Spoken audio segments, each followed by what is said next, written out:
Основная проблема – места погрузки и разгрузки автомобилей и пассажиров не оборудованы. Причем такая ситуация как в Нарьян-Маре, так и в поселке Щеляюр. Нет ни зон контроля перевозимого транспорта и владельцев, ни места для отдыха. Отсутствует контроль и со стороны правоохранителей. Каждая погрузка – как битва за место на палубе. Сложность в том, что мы не можем сдержать именно людской поток, который набегает в часы пика. Это час пик именно отсюда июнь месяц, оттуда август-сентябрь, когда люди возвращаются с отпусков.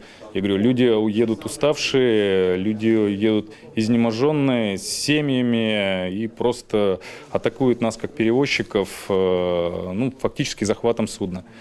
Мы не можем это контролировать только потоком, я говорю, потому что люди как муравьи забегают на судно, как муравейник.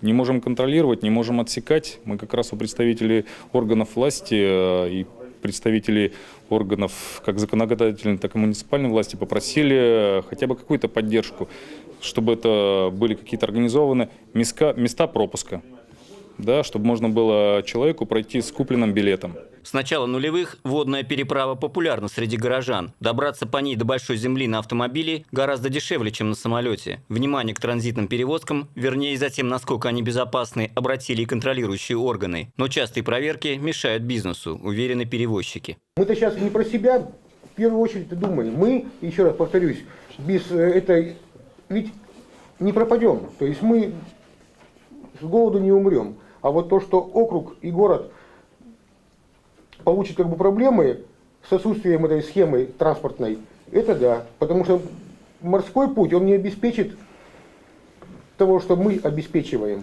Владельцы транспортных компаний уверяют, баржи оборудованы всем необходимым, соблюдены все нормы безопасности. Каждому пассажиру выдается дополнительный жилет. На бортах висят дополнительные жилеты, круги из-под средства.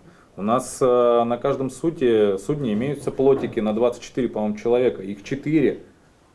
У нас подсредств больше, чем пассажиров. Даже у баржи имеются ряд отсеков, там больше 8. Больше 8 отсеков. Вот чтобы судно затонуло, это нужно, я не знаю, все 8 отсеков продырявить. Да я даже далеко не буду углубляться. У нас Печора настолько, по-моему, не судоходная река, что как раз вот в пиковое время мельчает. Я говорю, можно Печору, по-моему, до Шевелюра пешком пройти. Я говорю, у нас суда заправляются только чтобы хватило туда и обратно. Чуть-чуть замешкал, сел на кочку, все. Пассажирское свидетельство ограничивает количество перевозимых людей на барже, но перевозчик не наделен полномочиями проверять каждую въезжающую на палубу автомашину. И неконтролируемая погрузка приводит к тому, что баржа по пути домой идет с безбилетниками.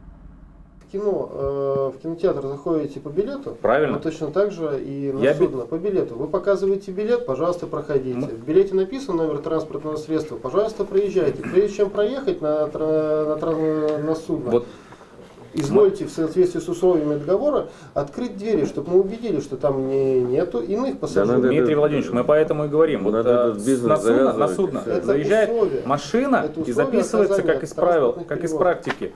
1 пассажир, но он едет с семьей. 3. Вот в каждой машине фактически 3 пассажира без билетника.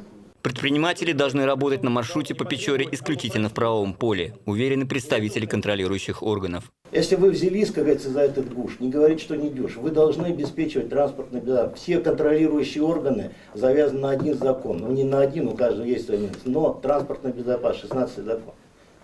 И вы его отлично знаете. И вы знаете, что вы его должны выполнять, когда оформляли себе лицензию на производство определенной деятельности.